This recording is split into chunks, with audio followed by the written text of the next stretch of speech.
Welcome to the Georgia Hour with BKP. I'm your host, BKP, and you're watching voiceofruralamerica.com. This is the Georgia Hour. So this is part one, and this will probably be part one in about a 4-part series. We'll keep it condensed to where we can do each part and you could share it. Diane, we will be using picture 1 through 29, just so you know, we'll be going 1 through 29, and maybe not in that order, but those are the ones we'll be using. Give me number 25. So what my question is, as we start, and we're going to go back, and if you don't know me, first of all, I'm a lifelong Republican. And we're going to talk about the history here in Georgia, and we're going to touch on the turn from Democrat to Republican, and are the trends going back to Democrat in our state? And we're going to look at that, because are we ready for 2026? Or will 2026 be the year, the election year, the Democrats gain some control under the Gold Dome? And we're going to look at every bit of it. So I believe, I call it all the time, I'm your host, BKP, the Georgia Hour. I say all the time that you have to whiteboard everything.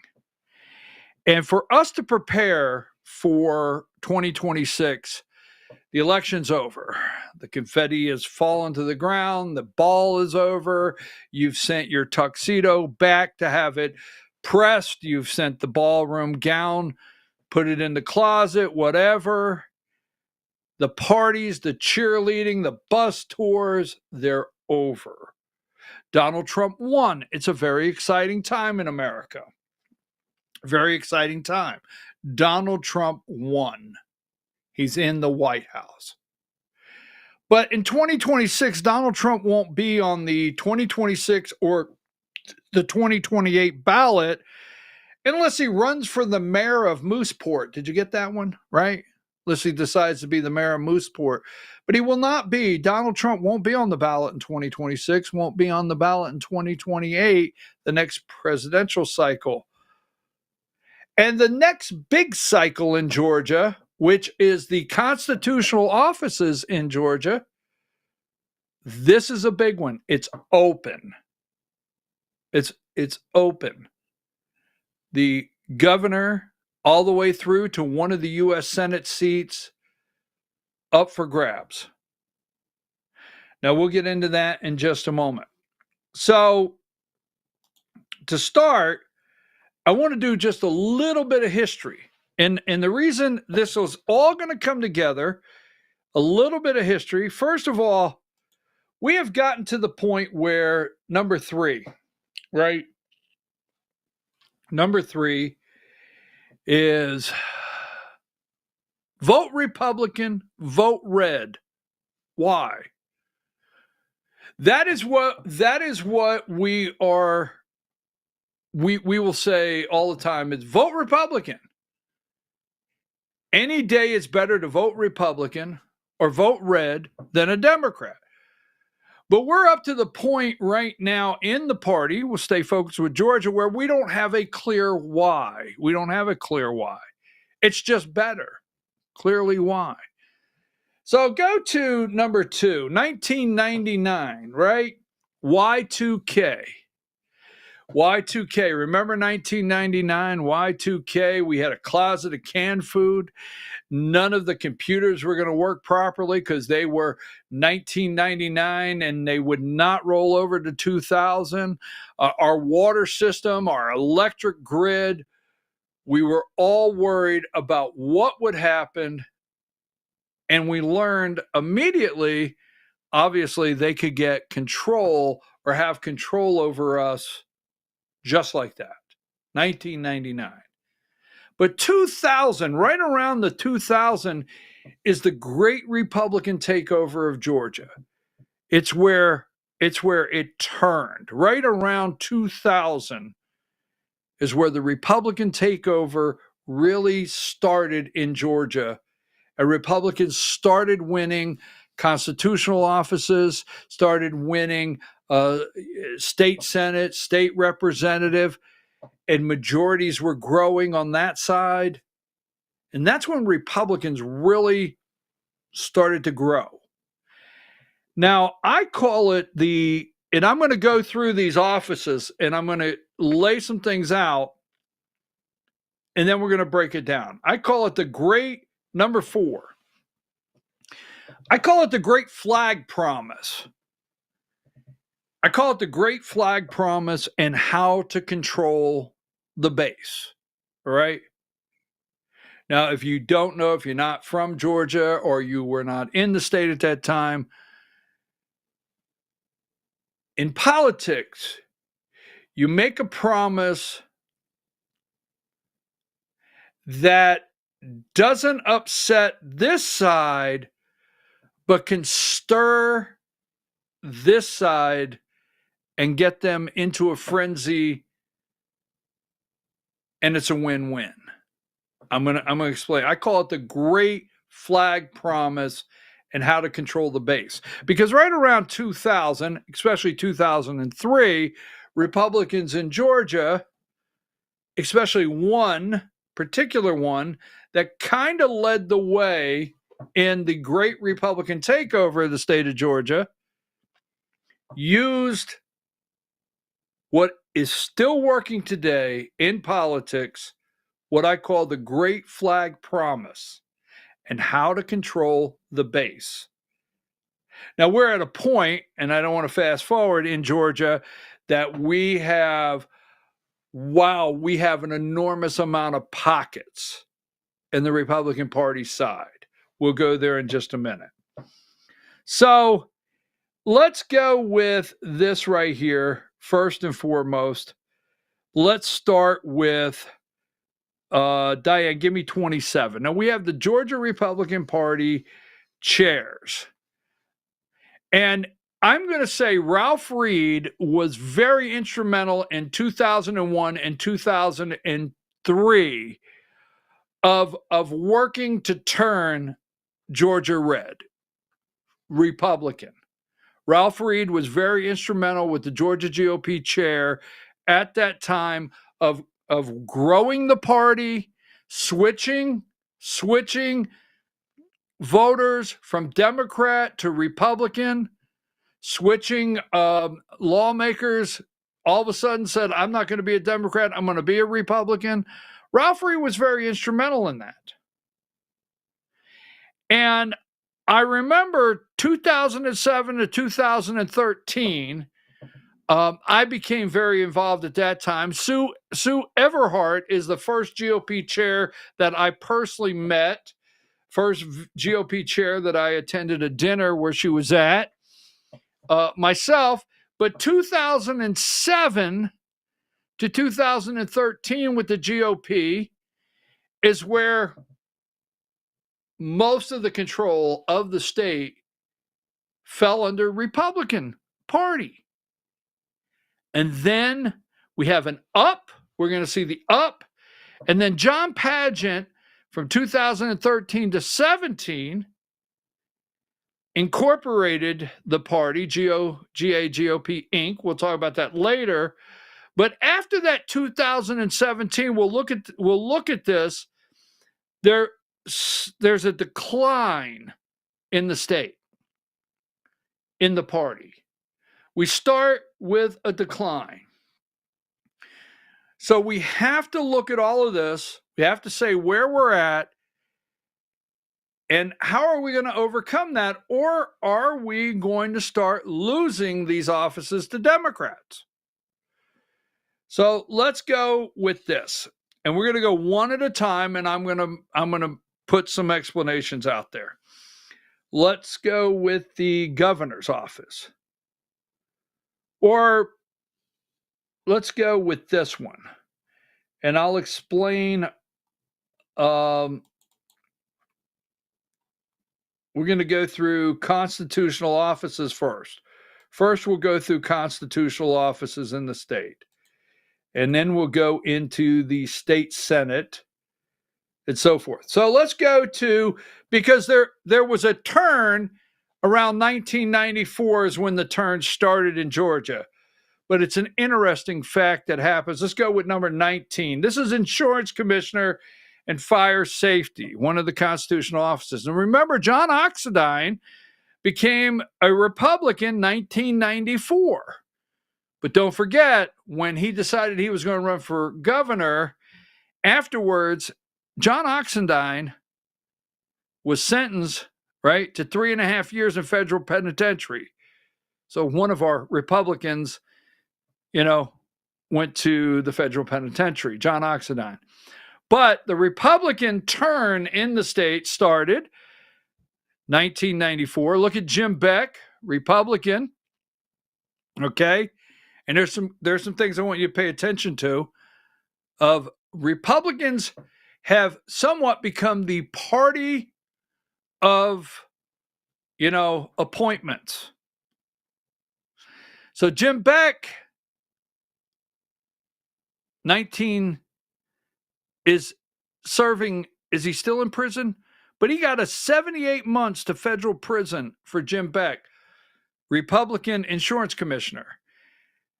Our current insurance commissioner, Republican John King, was appointed by Brian Kemp. Now remember that today's insurance commissioner in the state of Georgia and fire safety is John King, appointed by, he did win the last election, but he got appointed to that by Governor Brian Kemp. So we started moving the insurance commissioner's office in 1994. Here's another one of interest. Number 18. So this is our Georgia State School Superintendent. Our first Republican to get this office was 1994. That was Linda Sharenko. Linda Sharenko ran for governor in 2002 against Sonny Perdue.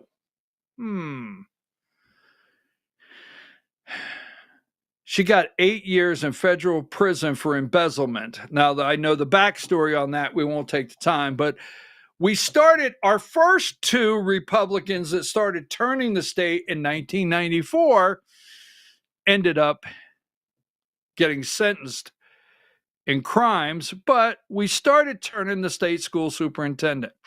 Now, this is something I want you to keep in mind, because where we're starting here today and what we're going through is the people that think we are a Republican state, always will be a Republican state, and like we've had it forever and we can't lose it.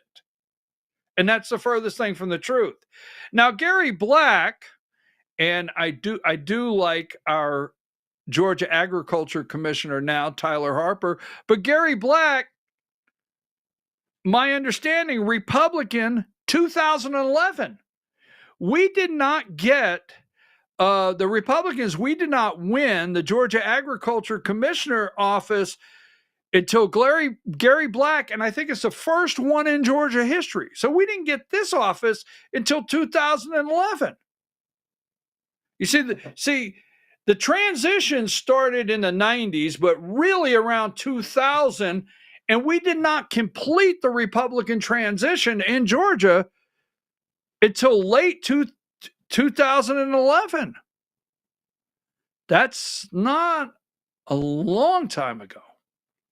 So let's go to, these are the constitutional offices. We're going to stay focused on that right now.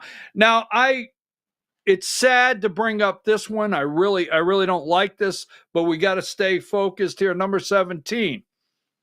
Now, in 2011, the Georgia Commissioner of Labor was Michael Thurman, a Democrat. That was in 2011.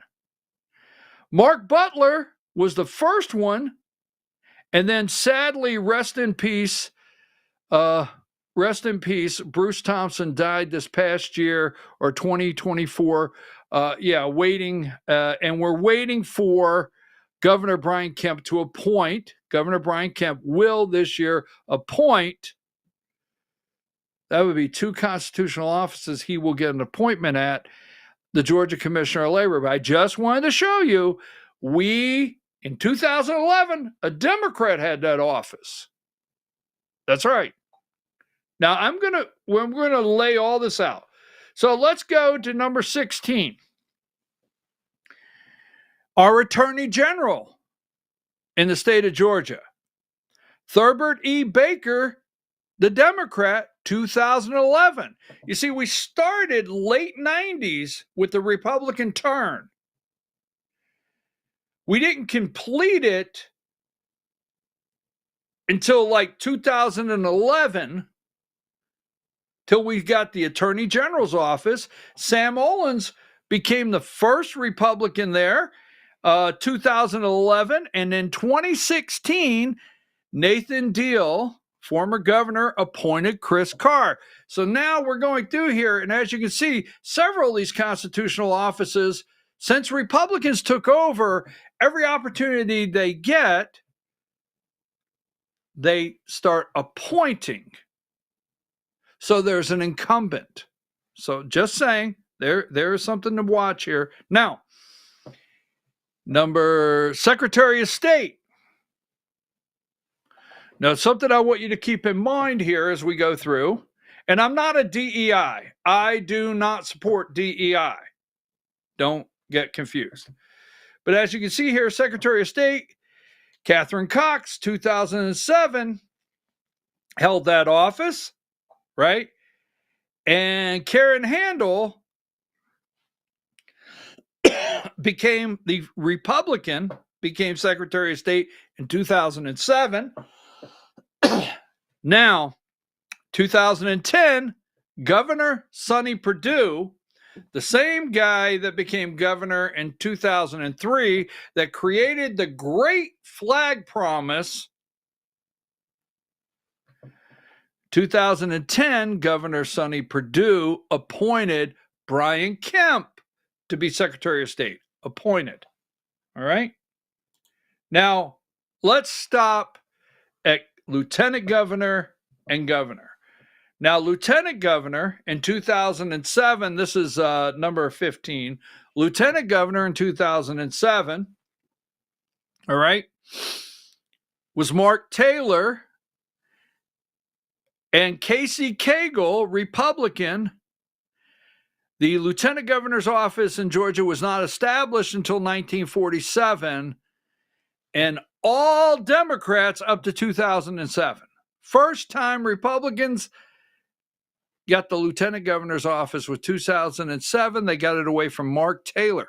Now, the thing I'm painting here is 1994, 2000, we started to make the turn, because we're going to look at the State House, we're going to look at the Senate, and then we're going to look at how we're maintaining majorities.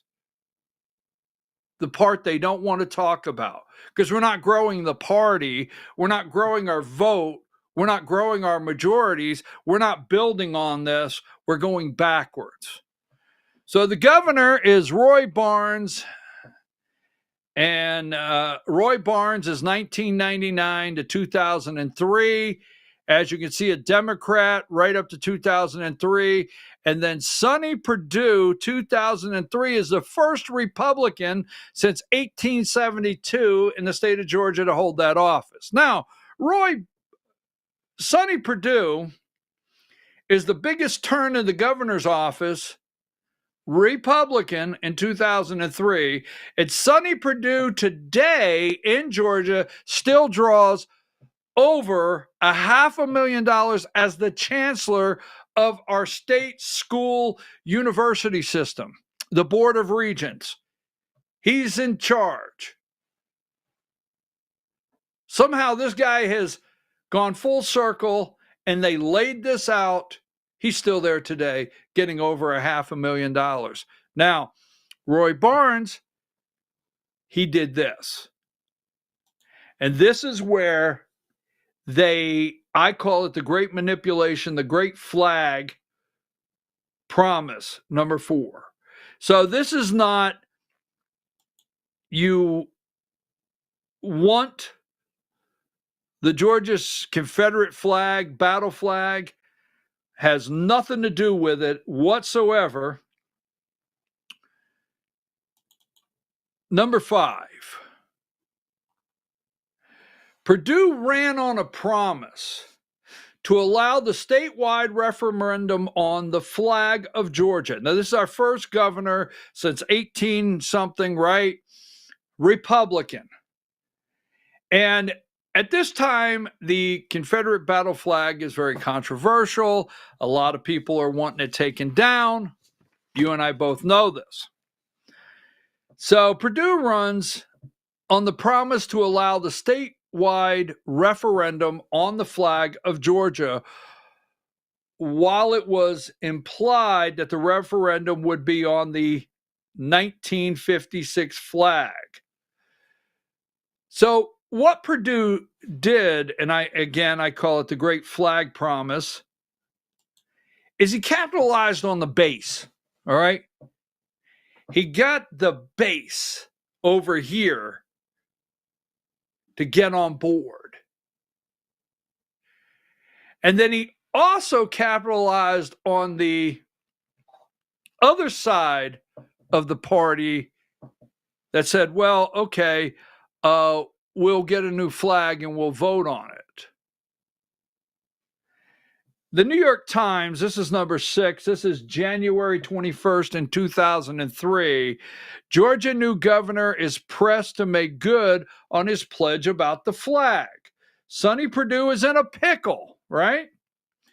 The new governor of Georgia has all these big ideals, a fully wired state with high-speed internet. Now, how many years did they use the high-speed internet as a campaign promise? Mentors for students taking the SAT, Ethics Commission, Sabertooth Ethics Commission, more money for legal defense for indigent, but all the attention keeps coming back to the same single stubborn issue, the state flag. Since this is partly a pickle of his own making, Governor Perdue has been uncomfortable talking about it. During his underdog campaign, he energized the rural white vote by promising a referendum on the state flag, which the legislation stripped of its large Confederate battle cross 2 years ago. So he promised the base something. In 2003, Republicans in Georgia did not focus on true Republican values, okay, but getting the base worked up and trying to win based on these promises that actually were never kept.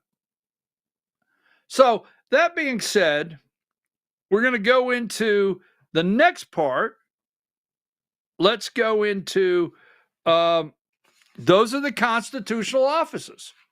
Now, we haven't had them that long. So let's look at congressional. No, let's not do that. Let's look at the state house. So this is the House and Senate. And this is where we're at today. I had it here just a minute ago. We will find it.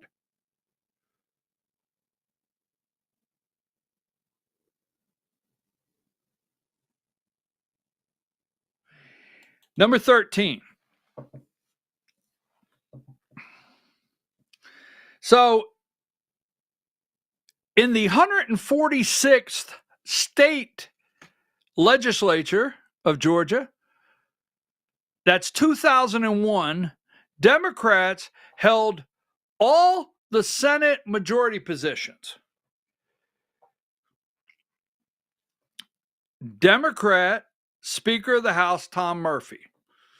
So 2001, Georgia State House, Speaker of the House is Tom Murphy, a Democrat. Your lieutenant governor, your Senate pro temp, your Senate majority leader, Democrats have everything across the board in 2001. Now, here is where we're at today, and I'm not going to put up every single one, but here is where we're at today. Give me number 20. Nope, that's not correct. I'm sorry, Diane. I gotta make sure I get it correct. Sorry about that. I had it just, yeah, here you go. This is today. All right. Number 14. So 2001, Democrats hold everything. Now, the 158th General Assembly, in the House, there's 180 seats. 100 go to the Republicans, 80 to the Democrats. In the Senate, there's 33 Republicans and 23 Democrats. Now, the point I'm going to make here, and the reason I'm bringing this up, it's all going to come, is in the 158th, you have 180 seats, you have 100 Republicans, and you got 33 Republicans in the Senate. Now, pay attention, that's 158. 157, a year ago.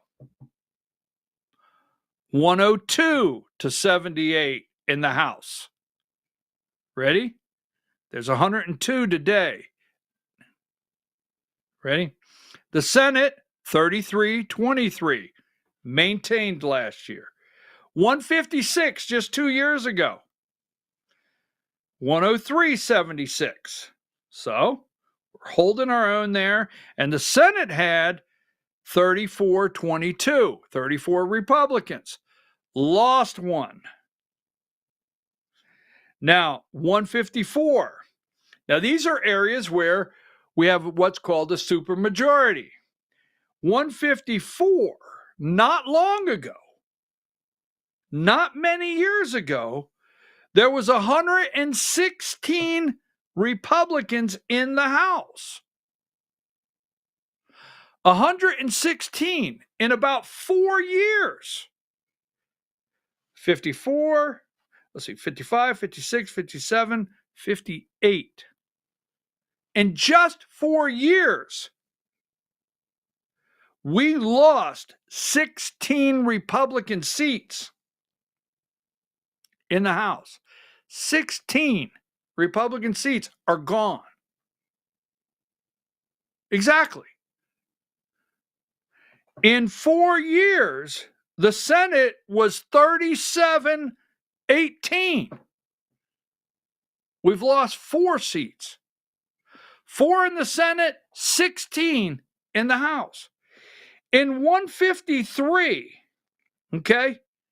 Now, this is 153, 5 years ago, not long ago. The House had 119.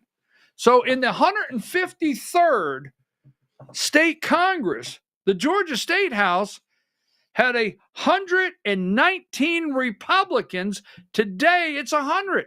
We've lost 19 state House seats on the Republican side. Now, how did we do that? I'm going to explain. The Senate was 38. Let's see. That's 5. 5 state senators, 19 members of the Georgia State House. That's right.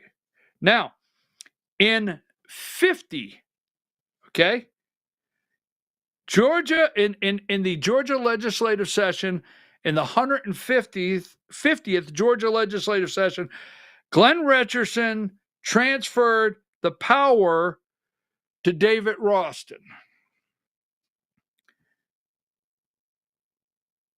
In 2005, now today is 2025, 10 years ago, right? 15, no. How do I have this? Was it 2005 when we got control of the state house and the state senate, right? And in the 146th, in 2001, in 2001, Dems held all Senate majority and the House had Tom Murphy. So the point being is, I hate to sound a little messed up on my numbers here, but I actually have them here factually. Just keep in mind, we started in 2001 where Dems held everything in the Senate and everything in the state house at 2001, and we started climbing, okay? We ended up in 2005 getting the House, getting the Senate, getting that first majority. You know, we got our first majority leader. We started climbing and we maxed out. Now, this is right now we're in the 158th Georgia General Assembly. We maxed out at 153, 119 in the House, 38 in the Senate. That was 153. Today, we've lost 19 and 5, right? How did we do that? Why did we do it? I'm going to explain. All right. So now we're headed in the wrong direction. It doesn't matter what anybody comes to you and says. We have not put the things in place to change the direction this is headed. We've not. Not at all. So we're headed in the wrong direction with constitutional state offices. We're headed in the wrong direction with the House and the Senate. Now, congressional seats. And I think I might end on congressional seats and do part 2 later. I'll give you a little tease on part 2. So, all right, we've talked about constitutional offices. We've talked about the House and the Senate. We're losing drastically. It's going down as we speak. Constitutional offices here. Now let's go to the House of Representatives. And Diane, give me number 20. Now, in 2000, when we crossed that census, in 2000, right there, we had 11. We had 11 congressional districts in Georgia. We had 8 Republicans and we had 3 Democrats. Right there. That's what we had. Then in 2002, after the census came through, we went to 13 districts. Now, this is 2002. We gone to 13 districts, but what happened? We had 8 Republicans and 5 Democrats. We did not grow the Republican Party side. We didn't grow our congressional districts for the party. We got 2 more districts, and you know how that happens? How does that happen? Other states lose a district. There's 435 seats. So other states, their population goes down, and believe it or not, we basically got a seat from Illinois. Oh, yeah. So in the last 10 years, as they brag that we're the number 1 state to do business, we're also the number 1 state that's growing but importing Democrats. And as a party, we're not addressing that. We're busy. From the John Pageant days, we're busy in decline as a party. Now, look, don't blame it all on 2020's election. So when we go to 13 districts from 11 in 2002, the first year we got 2 new districts. One went to a Democrat and one went to a Republican, the new districts. But the Dems ended up flipping the 3rd district. They flipped it. It was red, right? They flipped it. So around 2002, we got 13 districts. We got 8 Republicans, and now we have 5 Democrats. Wrong direction. 2012 and 2012, after 2012, after the 2010 census, we get the 14th district where Marjorie Taylor Greene is today. And now we have 9 Republicans and 5 Democrats. So we gained the 14th district. We ended up in 2012, we ended up drawing in Georgia 2 of the strongest Republican districts in the United States, which at that time was the 9th and the 14th. 2 of the strongest districts in America, congressional districts, we put in North Georgia. That was after the 2010 census, and we got 14 districts. But now we still have, Democrats still have 5. We gained 1 there. Now, 2022, the last census came along. And in the last census come along, we did not grow our population to get a new district. This is where we really start going backwards, folks. We're in a bad position with constitutional offices. We've watched our state house deplete in about 5 years of 19 Republicans. We've watched our state Senate deplete, the Republican side, about 5. Now 2022. Now Democrats know what to do, because I'm getting ready to bring this all together before we close part 1. Democrats know what they're doing here. But wait a minute. They lost in 2023. And by time 2011 came, Republicans totally controlled the state. How can you tell me the Democrats know what they're doing? They're turning this to play the long game. And they're doing it. And I'll show you. Now, in 2022, new congressional maps were rejected. They were rejected. In 2022, we drew these new congressional maps right after the 2020 census, right? And they were rejected. And a judge said, you redraw the maps and I will approve them, or I'll draw them for you. Now, what happened with the new maps in 2022? We ended up having to dilute the 9th and the 14th district. We had to, in Georgia, to maintain our Republican congressional majority. We didn't grow the party.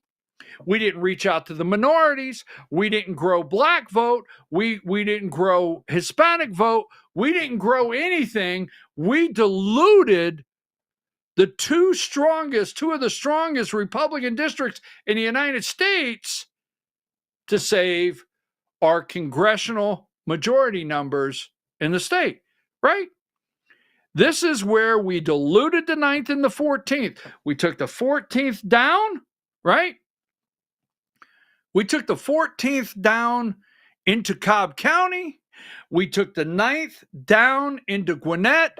I love my friends from Gwinnett. But we took it down. We diluted the R, because you have a plus R and plus D. And the only thing we could do is create the new 7th, and we actually diluted the old 6th. Remember, keep in mind, the 6th congressional district, that goes back to Newt Gingrich and Johnny Isakson. And now, when we redraw the maps, they draw them in a way of how long can we hold the district. The 11th district of Georgia, there's discussion it won't make it 10 years. Cobb, Cherokee, and Pickens County, they're counting the years until these districts will flip to Democrat. We're not going in the right direction. We're not growing the party. We're not growing our base. We're not doing that. Every single thing we've done. Now, The 2020, you thought it was solved. They went into special session. Now, this also, when you do redistricting, when you go into redistricting, what also happens is you have state house, you have state senate, and congressional districts. They change. The population draws new lines. So the judge said, you can fix those or I will draw them. So what happened? Give me number 8. So this goes back to October 26, 2023. Federal judge rules Georgia district lines violate Voting Rights Act and must be redrawn. All right. So this is right here. This is the Alabama got rejected. That's what's on this. But the top on CBS, Georgia's redistricting. Forget what you're seeing there on that map. Sorry about that. But Georgia's redistricting lines. So they had to go into special session. And guess what? Number 9. See, Democrats know that the next move they can make is right here. This came out this morning. I knew this was hitting and coming out, so I wanted to wait. I've been wanting to wait and do this. This is the appeals court questions the role of race in Georgia's redistricting case.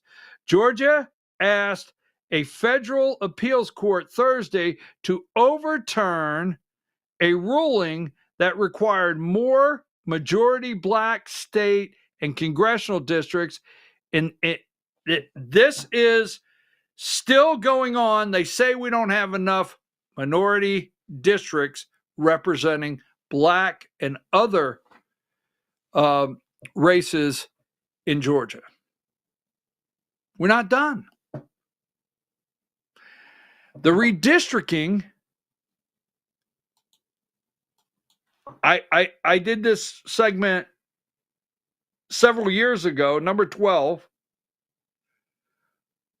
And who are we battling in Georgia? The National Democrat Redistricting Committee.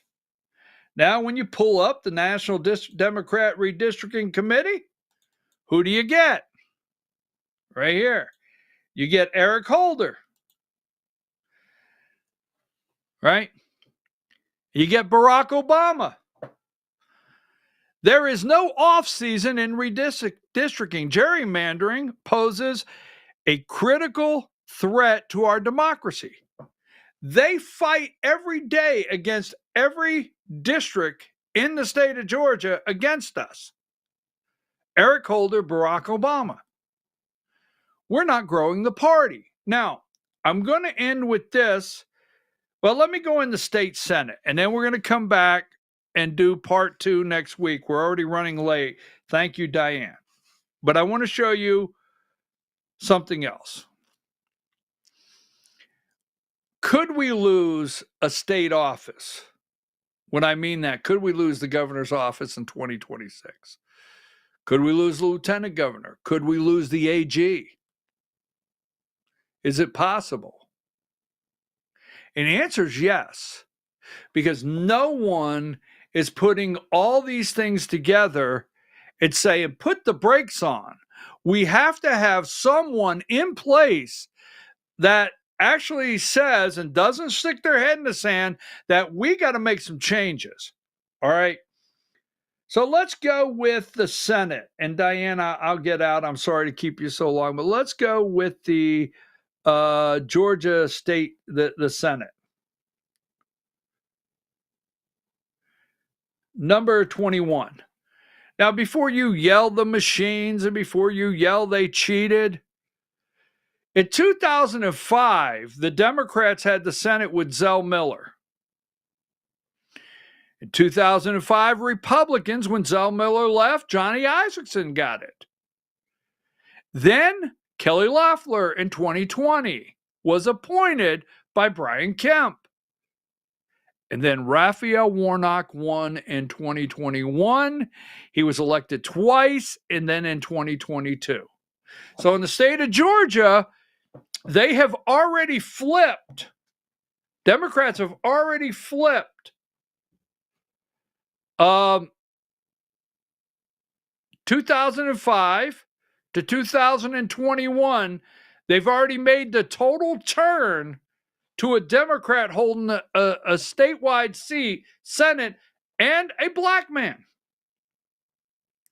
A black man won the Senate seat, 2 elections, not one. I understand, cheated, flipped, all the above, and won a statewide, and they've regained. You see, we had both Senate, both. We had supermajority in the Georgia State House. We had supermajority in the Georgia State Senate. We have turned all the constitutional offices. 9 out of 5 congressional seats, 8 to 3 in the beginning. Moving right along, but we peaked. And these are turns. Now, let's go with 22.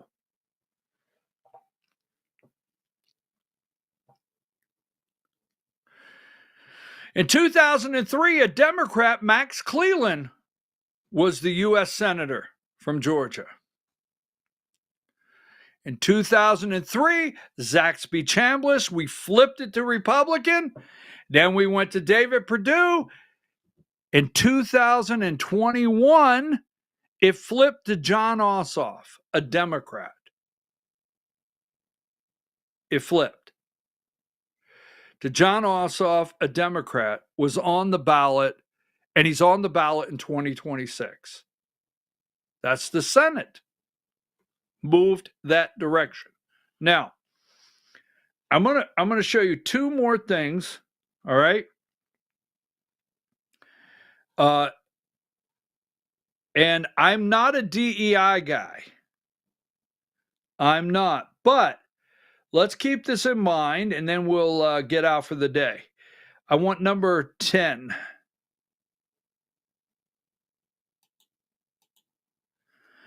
The 2020 census said that 50.1% non-Hispanic white, 32.6% African American. This is Georgia. 4.4% Asian American. All right. And that's the 2020 census. And 10.5% Hispanic, Latino American of any race. 2023, our population looked to be in Georgia 5.37 million white people, 3.35 million black people, 1.22 million Hispanic and Latino. So this is the racial makeup, but the Republican Party is in decline in Georgia. Bottom line, what is going on and has to move this way? The Republican Party has moved this way. It doesn't matter what they tell you.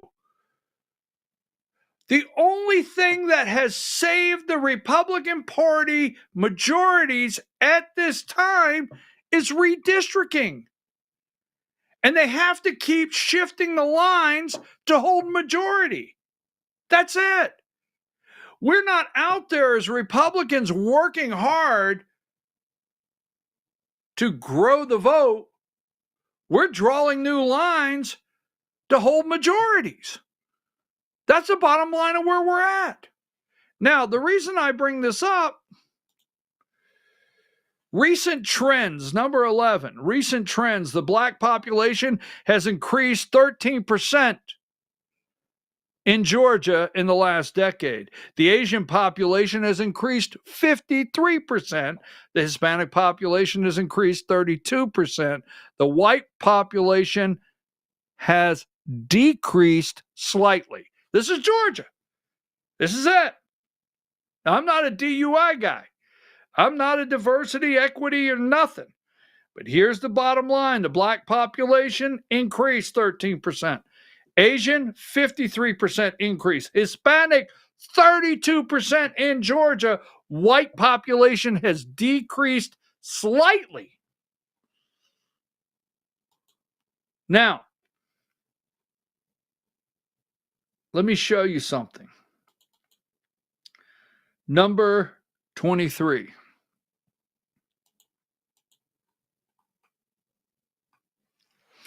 Current state constitutional offices are all Republicans. Governor Brian Kemp, Lieutenant Governor Burt Jones, Secretary of State Brad Raffensperger, Attorney General Chris Carr, Labor Commissioner was Bruce Thompson. Rest in peace. God bless you, Bruce's family. State School Superintendent Richard Woods, State AG Commissioner Tyler Harper, all white men. All white men. I don't believe in DEI, all white men. Now, I will tell you this. In 2026, Donald Trump will not be on the ballot. Let me show you something. 24. And we're going to come back to this because we're going to break this down. Number 24. Donald Trump won North Carolina 51-48. He won North Carolina 51-48. Now, you're going to say, well, North Carolina had a bad candidate for governor. Okay. But North Carolina's lieutenant governor, attorney general, school administrator, state administrator, governor, lieutenant governor, attorney general, school administrator, Democrats. The state of North Carolina has gone the wrong direction. Democrats. They voted in. The state of North Carolina has lost in their state house and state senate. They've lost their supermajorities. The Republicans have lost their supermajorities. The Republicans are going backwards in North Carolina at a rapid pace. But Donald Trump won 51-48. Donald Trump won Georgia 51-49. 51-49. You need to pay attention. We're headed in the wrong direction. Now, two things. Number 28, and I'm going to get out. And, number 27. Yeah, let's go with 28. The Georgia Republican Party key convention dates. February 22nd is the county precinct caucuses for over 80,000 counties. March 22nd, county precinct caucuses for under 80. March 22nd, all the county conventions. April 22nd, district conventions. June 6th and 7th, state convention in Dalton. Number 27.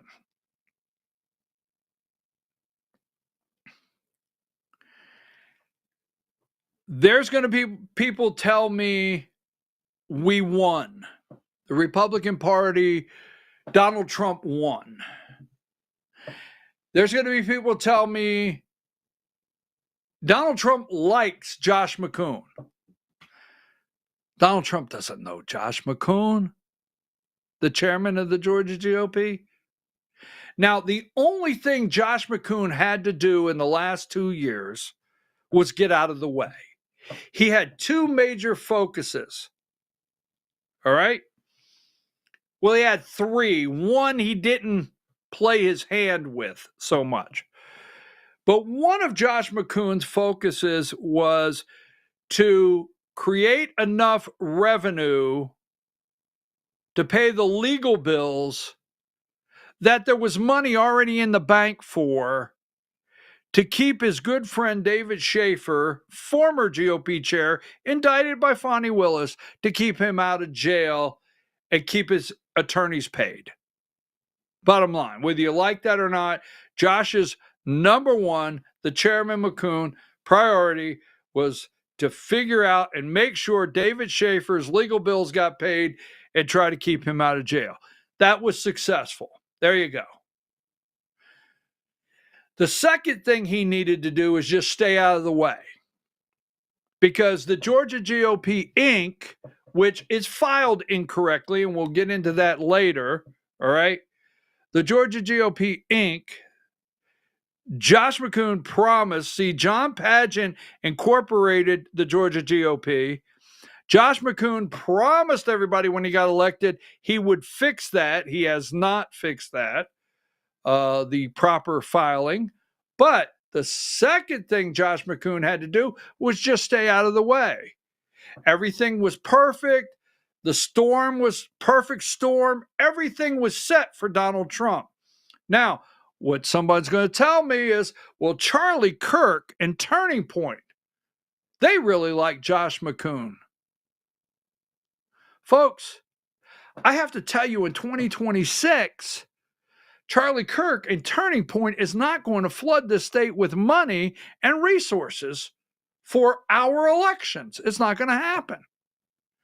So 2024 did not rely on, and be clear, it did not rely on Josh McCoon to get Donald Trump elected, or the Georgia GOP Inc.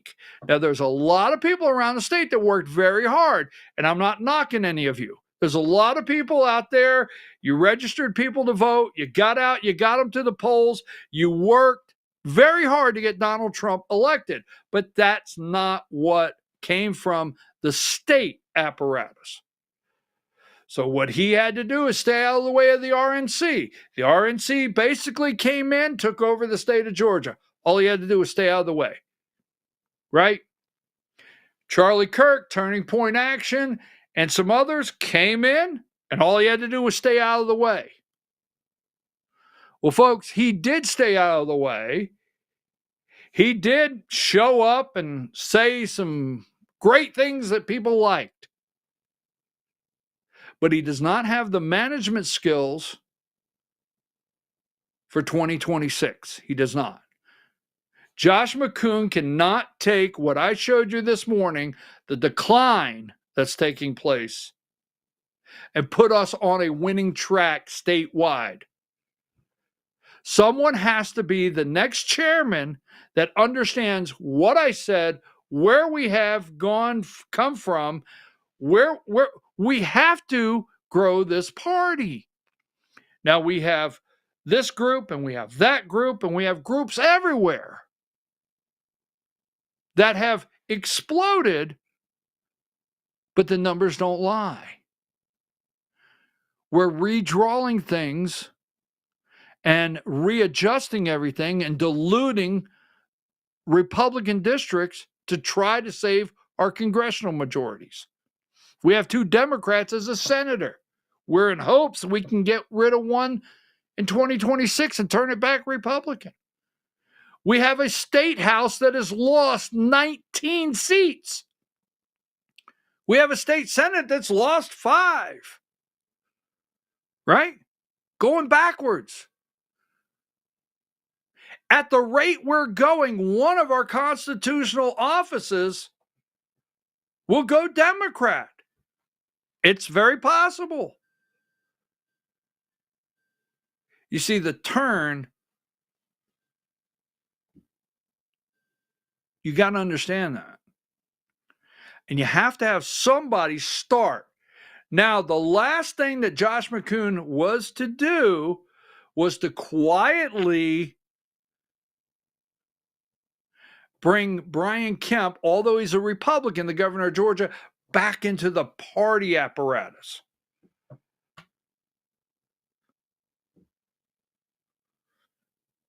The next chairman of the Georgia GOP has to understand this and has to accept we're headed in the wrong direction and has to put a plan together and say, we have to engage, right? We have to engage. This has to be acknowledged. Give me number Um,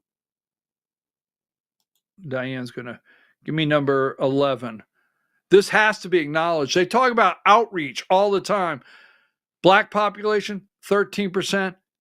Asian, 53. Hispanic, 32. A slight decline in white population in Georgia. 10 years, number one place to do business. You know why? Because we keep importing Democrats. All right, folks, have a nice weekend. I will get back to this. That's part one.